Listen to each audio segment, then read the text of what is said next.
Six people have pleaded not guilty to plot in a coup to overthrow Nigeria's President Bola Ahmed Tinubu.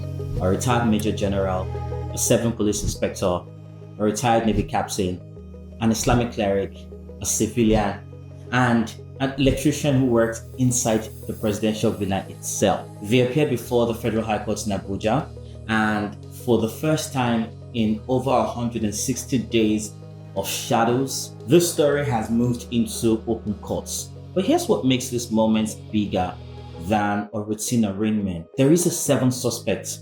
Former Bayelsa Governor and former Minister of State for Petroleum Resources Timi Silva has been named as a conspirator in the official charge sheet, and he's nowhere to be found still. These charges are not minor. It's treason, terrorism, money laundering, and other Nigerian laws. Treason carries a sentence of life imprisonment. And before you think this is just another Abuja political drama, stay with me. Even if you don't like the president, hold on. Because the anatomy of what these 6 people allegedly helped plan was not just a protest. It was a surgical decapitation of the Nigerian state. And when you understand how exactly it was designed, you'll see and understand why this trial matters far beyond any courtroom. My name is Chika, so let's get straight into it.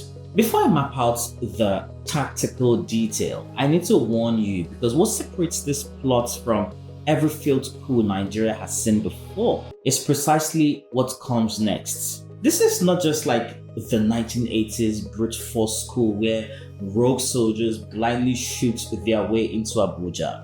According to exclusive reporting by Premium Times, one of Nigeria's most respected investigative newsrooms, this was a 40-man operation led by brigadiers, lieutenant colonels, and majors drawn from signals, infantry, and special forces units. Highly coordinated, multi-layered, designed to move simultaneously across the capital. They split into specialized strike teams. The decapitation unit was assigned to storm the presidential villa. Their targets: President Bola Ahmed Tinubu, Vice President Kashim Shettima, the Senate President, the House Speaker, the National Security Advisor, the Inspector General of Police, and the Director General of the Department of State Security, all to be eliminated at the same time. Individual officers were assigned to specific targets. Lieutenant Colonel Papa was reportedly designated to eliminate the Chief of Defense Staff. Lieutenant Colonel Danap was assigned the Chief of Army Staff. Separate teams were tasked with seizing the Armed Forces Complex and locking down the Nnamdi Azikiwe International Airport. Every exit from the capital cut off, sealed. All teams moving at the same time. But the most chilling part of this plot to kill the president is not just the military officers, it's also the fact that there are civilians involved. And this is one detail that a lot of people have completely missed. Modern coups are no longer won only with bullets, they are now won with infrastructure control and narrative dominance as well. So the plotters allegedly recruited one Umaru Zekeri, an electrician working inside the presidential villa, who is now one of the 6 defendants standing trial in Abuja. And so to breach Aso Rock, you need someone who knows exactly how to blind the security grid and cut out the power. So no power means no communications means no coordinated defense on the part of the presidential villa. It is also alleged that they recruited Ali Issa, an ambulance driver, because obviously in a lockdown capital, when you see an ambulance moving, it doesn't raise any immediate suspicion, right? And so, according to investigators, they are also saying that these coup plotters, these alleged coup plotters, recruited one Stanley Kingsley Amandi, a Nollywood actor, because obviously the moment the president is gone, someone has to seize the airwaves, manage the propaganda, and speak to 220 million panicking Nigerians, investors, people in the diaspora. So the gun takes the palace, the actor keeps it, an electrician, an ambulance driver. All of this seemed like it was designed to be a surgical strike to sever the head of the Nigerian state within hours. But none of all of this is possible without one critical ingredient: money. And this is where the story gets even darker. So brigadiers and Nollywood actors do not fund themselves, right? anti-aircraft weapons and RPGs, bullet gun, logistics, they're not cheap. According to leaked intelligence seen by Premium Times, and now the official charge sheet filed by the Attorney General of the Federation, Mr. Timi Silva, who is a former governor of Bayelsa State and former Minister of State for Petroleum Resources under the immediate past president, the now late President Muhammadu Buhari, has been formally named as a conspirator. He's currently at large. An arrest warrant was issued for him in November 2025 in a separate case brought by the anti-corruption agency, the EFCC. His spokesperson at the time said that the former minister was in the United Kingdom for medical checkup and that the allegations against him were politically motivated. So, through his spokesperson, Mr. Silva has strongly denied any links to a coup plot and pointed to his public record of supporting President Bola Ahmed Tinubu. Now, it's important to hold that denial clearly because all of these, again, are allegations. They have not been proven in courts. But it would appear that the Nigerian public has not fully reckoned with the consequences of these plots if it had been successful, because the impact was not just going to stay within the Nigerian borders. And I think that's what is even the more troubling about the situation. So let's pull the camera back and look at the whole continent. You know what?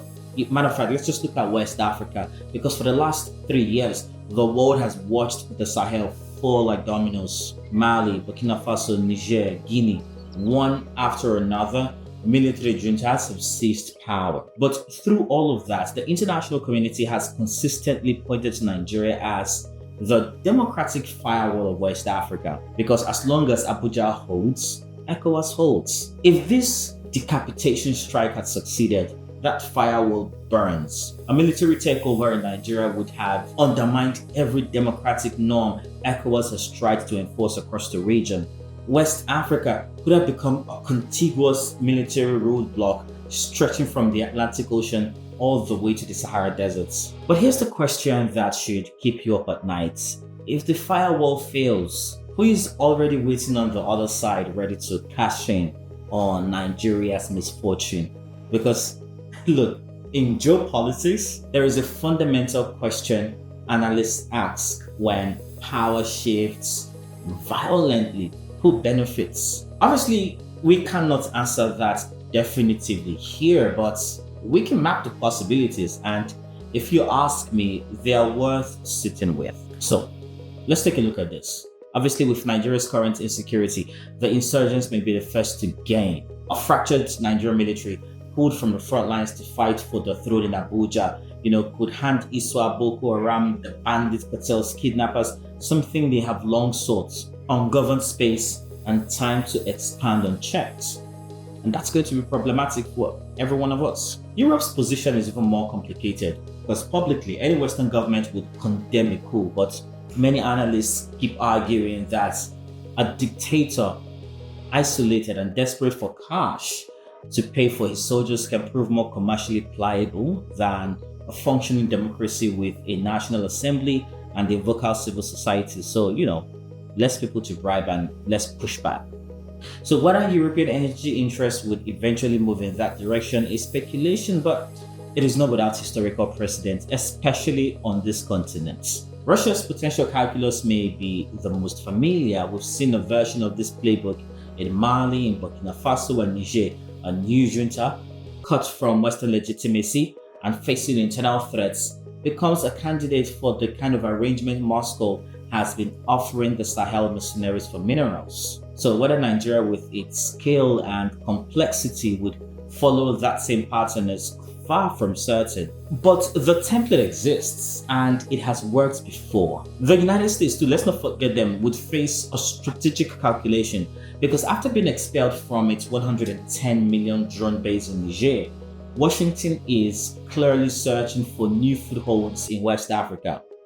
So it is conceivable, not inevitable, that a pliable successor government in Abuja could become a negotiating opportunity, or it could become the opposite, a destabilization too large, too complex for anyone to manage clearly. And there's also the ideological dimension, which is perhaps the most uncertain of all. Personally, this one worries me, a lot as well. A junta cut off from Western financing might seek alternative patrons. So whether that leads anywhere near a challenge to Nigeria's secular constitution that currently exists is deeply speculative, but obviously there are concerns, and it is not imaginary to those who study how isolated regimes make desperate choices. None of this is what will happen. Again, not to a degree of 100% certainty, right? It is a map of what could happen and why the stability of Nigeria is not merely Nigeria's concern. A coup is not just a change of government, it is potentially the auctioning of a nation's security, and that uncertainty alone is reason enough to care about what happens inside that courtroom in Abuja. So all eyes are on this procedure. For months, the families of these detained officers held press conferences begging for a public trial, warning against trial by media, and demanding access to the evidence the state says it has. Defense lawyers told the courts that they had been unable to meet their clients, some of them since September 2025, which, if accurate, means some of these men were in DSS custody for over 6 months before ever seeing a judge. The trial is ongoing right now, it's open, but the scale of the alleged conspiracy remains unresolved. Court documents identify Colonel Mohammed Al-Hassan Maji as the alleged operational leader. He faces a separate military tribunal. The former Minister of State for Petroleum, Timipre Silva, remains unaccounted for, and the question of how deep this network actually ran has not been answered.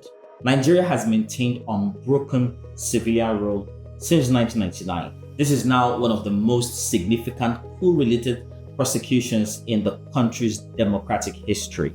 So, whatever the verdict, the Nigerian public deserves to see every phase of evidence examined in open court. This story is not over, but it has finally moved out of the shadows, and it is worth saying plainly, a functional democracy, however imperfect, is the only foundation on which a prosperous people can be built. Anyone who's lived through Nigeria's last military dictatorship will tell you the same thing. No matter how bad things are right now, they can always get worse. My name is Chika. Thank you very much for staying till the end of this video. If you did make it this far, you can go ahead and check out other videos on my channels as well. And if you enjoyed these videos, please be sure to like, share, and subscribe. And I will see you in the next one.